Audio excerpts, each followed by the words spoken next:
اب سوال یہ ہے کہ اس پر اقتدا ناجائز کیوں ہے؟ اس حوالے سے 3 طرح کی باتیں جو ہے وہ تحقیق کے بعد سامنے آئی ہے۔ ایک تحقیق یہ سامنے آئی کہ لاؤڈ اسپیکر سے جو آواز نکلتی ہے وہ بولنے والے کی آواز کی طرح ہوتی ہے، اور آپ جانتے ہیں کہ امام کی آواز ہی پر اقتدا کی جاتی ہے۔ اگر امام کی آواز کی طرح مشین نے اگر جو آواز بنائی ہے وہ امام کی آواز نہیں ہے، اور کسی غیر امام کی آواز پر اگر کوئی اقتدا کرتا ہے تو یہ تلقن من الخارج ہے، یعنی نماز کے باہر کسی آدمی کی بات کے اوپر اقتدا کرنا ہے اور یہ نماز کو فاسد کر دیتا ہے۔ یہ ایک تحقیق ہے۔ دوسری تحقیق یہ ہے کہ جو لاؤڈ اسپیکر سے جو آواز نکلتی ہے یہ آواز ایک گونج ہوا کرتی ہے، یعنی جب ہم کسی سنسان جگہ کے اندر آواز لگائیں، بول کر کے چپ ہو جائیں تو ایک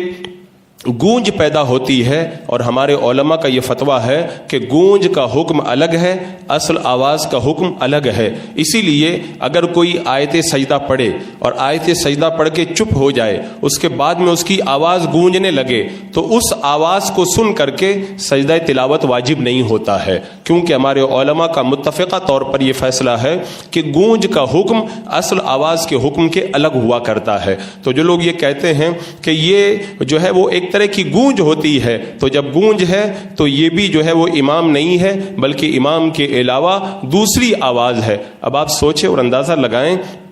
کہ اگر کوئی آدمی خود بول رہا ہے، اس کی خود کی آواز ہے، لیکن جب وہ گونج بن گئی تو اس کا حکم بدل گیا، تو مائک کے اندر جانے کے بعد میں جو ہماری خود کی آواز ہے جب وہ گونج بن جائے تو اس کا حکم پھر الگ کیوں نہیں ہوگا؟ یہ دوسری تحقیق۔ اور ایک تحقیق یہ ہوئی کہ جو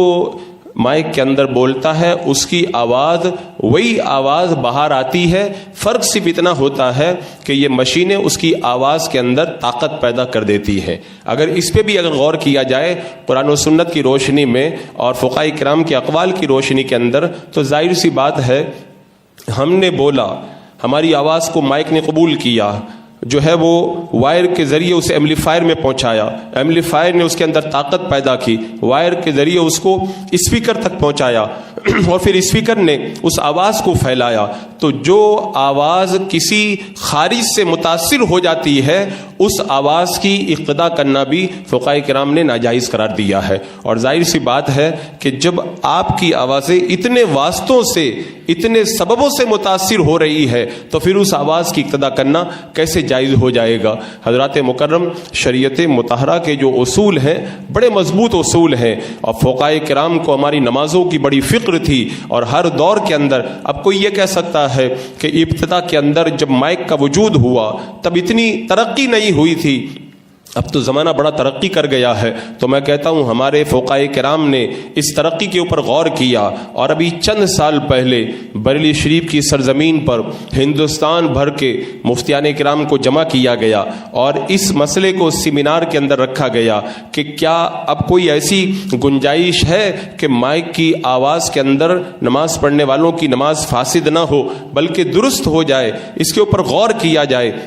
مفتیان کرام کو سوالات بھیجے گئے، ایک زمانے تک مفتیان کرام ان سوالات کے اوپر غور کرتے رہے، پھر بریلی شریف کی سرزمین پر سب اپنے مقالے لکھ کر کے پہنچے، سیمینار ہوا اور بڑی بحث ہوئی۔ بحث کے بعد میں آخر میں پھر یہی فیصلہ سنایا گیا کہ جو آواز مائک کے ذریعے نکلتی ہے وہ بولنے والے کی اصل آواز نہیں ہے، لہذا جو اس آواز کی اقتدا کے اندر نماز ادا کرے گا اس کی نماز فاسد ہو جائے گی۔